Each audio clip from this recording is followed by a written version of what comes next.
Anastasia missed last ball game, but came out in this game and you looked a lot like you did last year. I know you've been in a different role this year and asked to do some different things, but tonight really kind of taking charge and giving the offense a lift. How did you feel like you were able to come out and get the team back on track? I remained positive the whole game. My team remained positive the whole game, no matter if we made mistakes, turnovers.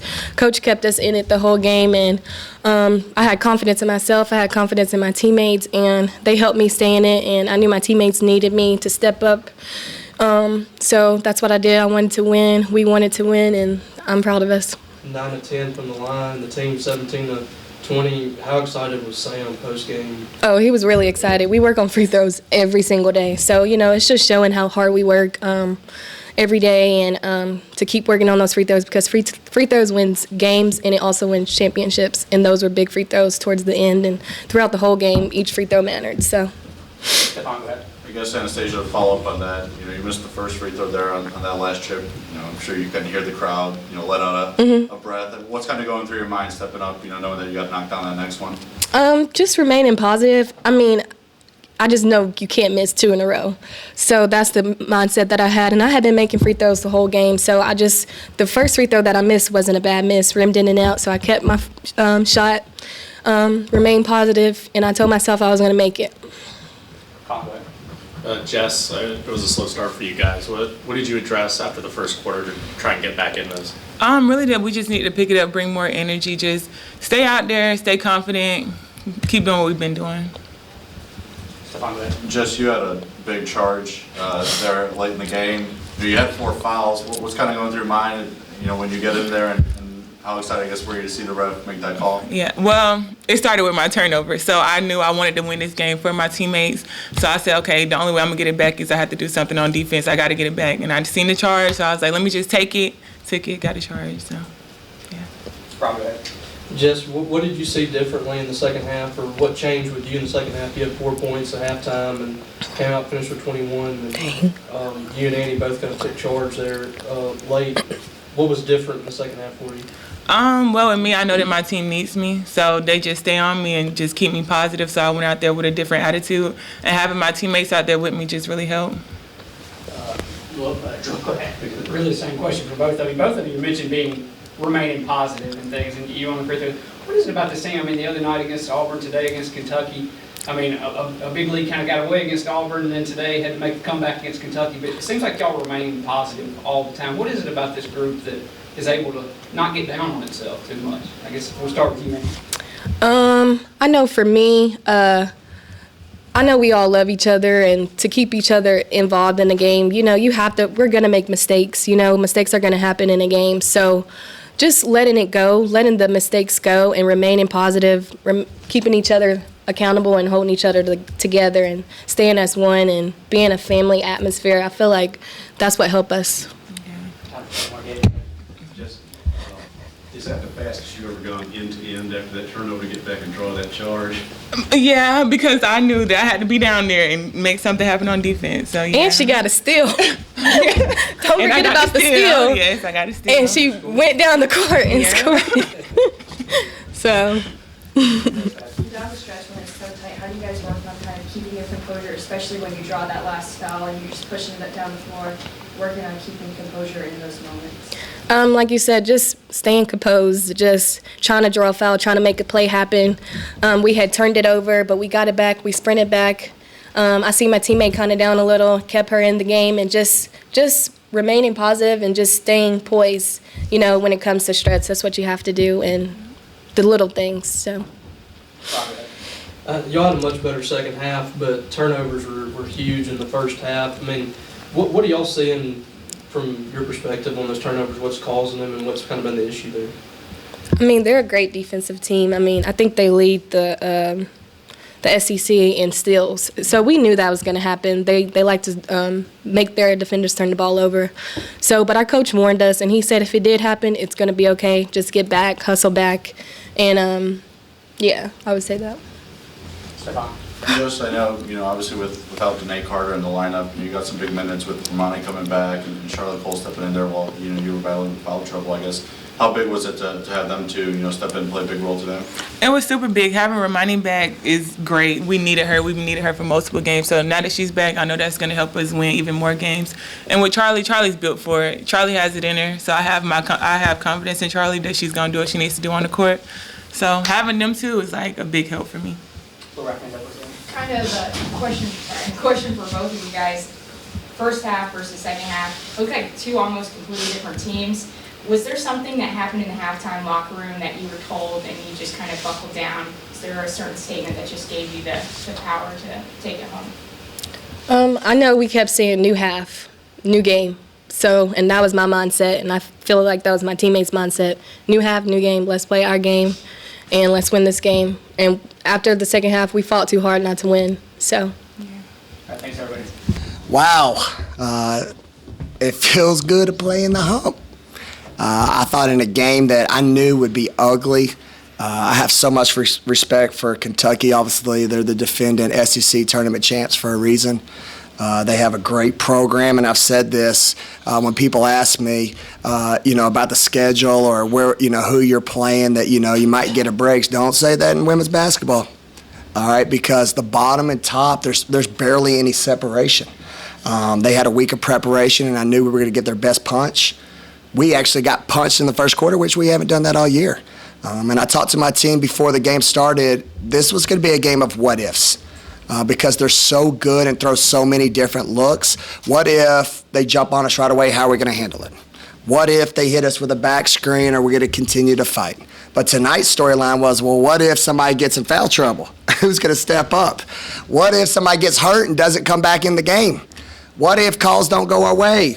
But again, that's what championship DNA is. It's not a script. But if you can take the cards that are dealt to you and you can handle it together as a team, man, special things can happen and we can have a special season. And I love this team, and I'm so excited about where we're going. Annie has been in a different role this year, and last year she was kind of the centerpiece of the scoring part of things. And I know you've had her, everybody's kind of getting involved, but today she looked a lot like she looked last year, kind of taking charge in the offensive end, scored a lot of points in the second half. What did you see from her? One of the best point guards in the country. What our fans know and have watched over time that I got firsthand. I've said it so many times. This young lady's taken on so many different head coaches. And it's the first thing I said, just give me time. It's a different language, it's a different set, it's different players. And you know what? She's handled it with class. And she's done it one of the best in the SEC, especially before she was out the last game. She was leading the SEC in assists. I think at the time she leads us in assist to turnover ratio. So it speaks volumes of her, and again, why I think she's one of the best point guards in the country.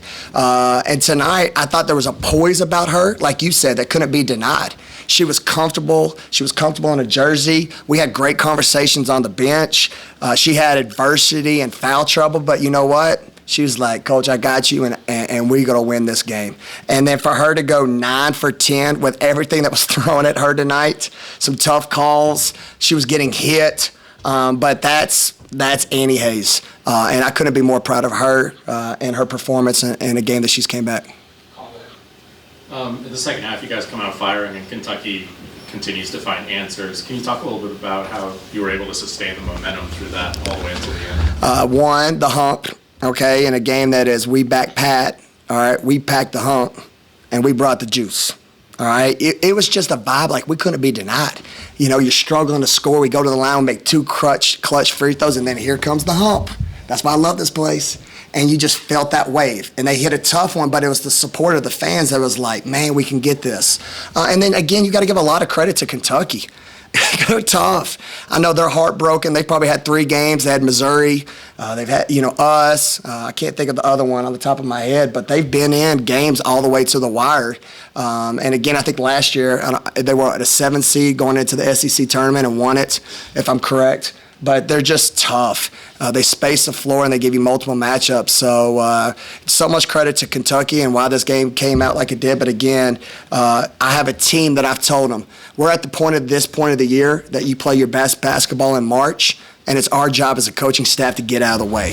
When the players take over, and I'll never forget this picture, the Final Four team, when those 5 starters were locked in arms, and they walk down. All right, that gives me chill bumps to this day. But when you look at a picture's worth a million words, and that picture made a statement to me, and that's what I want my young women to understand. When you get that picture or that look, it's an undeniable that, you know what, my teammates, we ain't losing. We got this, and I thought they had that swag tonight. Just backing off Robbie's question about Annie, how did it feel knowing that she's made all those free throws, sending her to the line, when it's tied up, you just need her to sink one? How did you feel? You had confidence in her? What were your emotions? Oh, I knew she had it. Again, like he said, asked earlier, it was her body language throughout the game. There was a poise where she was never rattling. She was hit. She fell down, but you know what? She got up. She got in foul trouble, but she got up. So to that question at the end, when it's the fourth quarter and it's on the line, I knew it was going to go in. She just had a look. And I've been doing this for 20 years, and there's a swagger about an elite player and that you just can't describe, and she had that look tonight. There was a stretch about 6 minutes left in the game. You're down 5. Jessica gets the three-point play, and then you take her out of the game. Was that a rest thing? I think she was 31 minutes at that point. It was foul trouble, 4 fouls. I think it was at the point Paige did a great job being in my ear, offense, defense. And then again, that's why I love my team. I got trust. Ramani Parker, hello. All right, welcome back. Welcome back, Ramani. All right, feels good. I got more cards. I'm a better coach. All right, obviously we missed Danae, but Charlie, you know, now I can mix it up. I can put some people to give her a breather. There's multiple reasons. And I don't have to play her 40 because we have a team. And that I thought those minutes in the meantime to keep her out of foul trouble and other people step up is why we won the game. Did those same minutes allow her to get that end-to-end to draw that charge? Was that the fastest you ever seen her go end-to-end? Well, here's the thing. I would like to do a poll on Twitter. I might actually get the video. Here's the poll I want. What's more impressive, the end-to-end charge or the steal and the handles, all right, that she had to finish a layup? I thought she was a point guard for a second. All right, I mean, who does that at her size and her presence? But again, I can say it about so many people. I think Annie Hayes is one of the best point guards in the country. Jessica Carter is one of the best bigs in the country. They were named to All SEC for a reason, and it's coming out. And boy, are they believing, and they're giving us our team a lift. You talked a bit about it on the post-game radio show there, but you said this team doesn't have any bad losses. You feel like they have potential to be an NCAA tournament team. I guess how important was securing this win to get above 500 SEC play and get a 3-game winning streak going, like you said, at the right time of the season? It was huge. Would you say we're above what? 500. Amen. That sounds good. I just like hearing it. I ain't gonna lie. All right. This league's tough. Every game matters. Every game matters. And so, again, this is a team that's on a journey that we're trying to do something special. I told everybody when I took this job, a lot of times you say, you know what? I'll wait 2 to 3 years. But with the transfer portal and the ones who came in, Alana Smith, Asian A. Johnson, come on, I can talk about her all day too. Her energy. I'm an energy guy, and boy, does she bring energy. We just made a slogan, why not us? Why not when everybody writes a narrative that says, you know what, Mississippi State hopefully will come back in 2 or 3 years? We don't like that narrative. But I told them, you know what, if you want to change the narrative, you got to go out and you got to go get it. And to your point, to play at home, you got to protect home. And it was huge for us to find a way to come out with a win today to keep us on path of what our goals are ultimately. What is it specifically about this team that gives you the confidence in them to keep their composure down the stretch in these situations to, get that charge, draw that foul, that you can just kind of sit on the bench and know that they're going to take care of business? Great question. You know what the answer to that is? Telling me to shut up. There's a look, I'm serious. When a player can tell me, and they're saying it in a polite way, so I want to make sure I state that you know what, coach, we got this. Or, you know what, they'll hit somebody, all right, and say, you know what, bounce back. You can't put a price tag on that. Again, I've been fortunate to be part of 2 Final Four teams, and I know that DNA, and that's what I've been trying to get out of them. For us to start the first quarter, we were fine, and every time out, we were just like, y'all, if we don't turn it over and we can find a way to get stops, get it to 2, we tried to. Jerk, I think, dived on the floor. Andy, somebody had a crazy one that gave him a 3-point or 5-point or free throws at the end with 2.6 seconds. It was crazy, but they just fought. And they didn't get emotional, and we do a towel that when you sub in, I always tell my players, don't get mad when you sub in for the next person. That's not them coming and saying, hey, I want to go in the game, I'm going to go get the kid. I make that decision. But when you go in and sub in the game and then you know you're going in and you're the one coming out and you can say, you know what, go, keep it going. Or, hey, don't let her get it. And that behavior starts to happen, that's when special things happen. And I saw that today. Do you have an update on Jerk? I don't. I got blindsided on that one, I'm going to be honest. Somebody just said she couldn't go the rest of the game, so I'm waiting to talk to my trainer and find out what's up. But, boy, was she energetic on the bench. I was like, we sure she's out? Because, boy, she's energetic. To follow up on that, was her injury related at all to, I know she came up limping there a bit in the second quarter, she did come back in the game. I honestly, I really don't know. I'm serious. I mean, we were so caught up in a game that was going back and forth. All I know is one of my assistants said, hey, she's out the rest of the game, and I said, oh, God, let me take the jacket off. It's getting hot in here now. I said, boy, I mean, we've had all kind of cards, right? Danae, Jerk. But again, that's what's special about this group. One goes down, but one comes up, and we had a bunch step up today. I asked the girls this, and I have to ask you too. Was there something that you said, or maybe even the players said in the halftime locker room that just kind of changed this game for y'all? You can tell the polar difference from first half to second half. What were those things that were said? Yeah, I think it was, I wrote up on the board, first quarter score was 18-8. I wrote second quarter was 20-15, that we won that second quarter. So I said, there's 4 quarters. You lost the first one, but you got a chance to win 3. And what do we go do? Third quarter, we went 22-15. And then obviously the fourth quarter was 28-17. They won by 1. But it was that mindset of we got plenty of time. And I kept telling them, you're playing at home. If you can keep this close, that's what I love about the hump. Our fans are very knowledgeable fans. And I've been a lot of places, y'all, where you show up, but you got to teach them the game. All right? Our fans know when they got to come in, when they have to talk. They help me a lot with the refs. I appreciate that. All right? And most importantly, they give me a lot of heck on social media. But I love them. All right? But they were huge tonight. And I just told them, if you stay in it, watch how we come out. And I felt like all that came to life. Your team's dealt with a lot this week as far as the Auburn lead kind of got away and then held on and surged late. Yeah. They had to battle back. You kind of mentioned earlier dealing with the cards that you're dealt and had some folks out and things. But just this week, did you learn anything about this team? Like, is there anything extra that you pulled out and take away from this? Yeah, that great question. You know what I learned this week? We're tough. We're tough. All those moments you're talking about, adversity, starting early but then losing the lead. Tonight was they jumped on us early but we came back. That's toughness. All right, adversity. We want something. We're trying to go somewhere, but when adversity hits and you want something so bad and you see it in front of you and you feel like you're going to be denied, you got to be tough. And that's what I felt this week. There's a good juju in that locker room. I want them to enjoy it and just ride this wave. Time for 2 more. David and Stephon. When Jessica did draw the charge, you had the usual heart stop moment. Was it a charge? Was it a block? What's he going to call? Playing at the hump. I think my fans helped me on that one. They were yelling charge about halfway at half court, so I think they might have influenced that one. So credit to the hump. I know, this has been the thing in the SEC for a few years now, but obviously your first time. What did it mean to take off the blazer and have that T-shirt underneath and play for We Back Pat? Yeah, it's ironic. Great question. I appreciate asking me that. Obviously, I knew Pat. And I'm about this cloth. When I started 20 years ago, I'll never forget when she came in the gym. And again, this was an icon. This was a legend like no other. For those who don't know, those who have been in the game long enough know what she brings to women's basketball, most importantly women, and how she changed a lot of stances and narratives and storylines and how much she just brought to life. But my favorite Pat story moment is when she came out of the locker room, and a lot of big-time coaches don't do this. She went down from the bottom of the bench all the way to the head coach, and she shook everybody's hand. And to me, and I was one of those, that's when I was little. I wasn't nobody, okay? Still ain't, if you ask my girls, right? All right? I better take you to ice cream or else I'm in trouble.